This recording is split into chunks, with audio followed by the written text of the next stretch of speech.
Here's the thing about these court-required messaging platforms that record all transactions. Both parents have to be willing to use it. Let me tell you a story.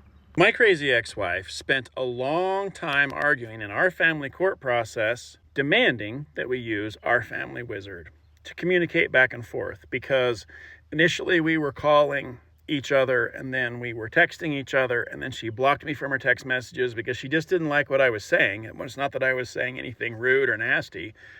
It's just that she doesn't like hearing the truth. So we went back and forth about this Our Family Wizard app with the attorneys, and I drug my feet. I wasn't interested in communicating with her at all because text messaging is free. We don't have to pay for that, and there's still a record. Finally, I gave in. We used our Family Wizard app, which has the calendars and the bills and the messages. I guess it was working okay, except for she would specifically post things that she wanted me to react to, and if I didn't react, then she would totally ignore anything that I did. I petitioned the juvenile court around July of 2024 to surrender my parental rights.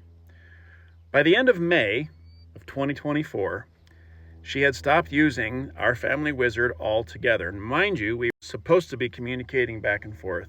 We were still supposed to be sharing custody back and forth, with me having every other weekend.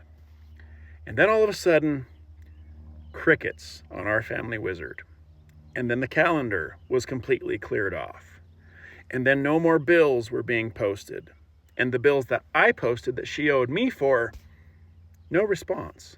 Then the next month came along, still crickets on our Family Wizard, the app that she argued for almost a year that we absolutely had to use. So in order for these wonderful communication apps that we all have various forms of anyways, because texting is free, Messenger is free, and there's still a record, in order for them to work, both sides have to be willing to use them.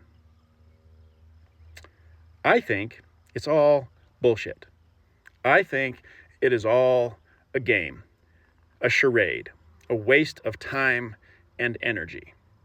And I think that more parents should look for reasons to get out of the rat race of family court. I wouldn't encourage anybody to sign over their rights, but if more people stepped away from that process, it would collapse. And the family court process would be forced to either disappear or modify itself so it makes sense and actually helps the kids and helps the families involved.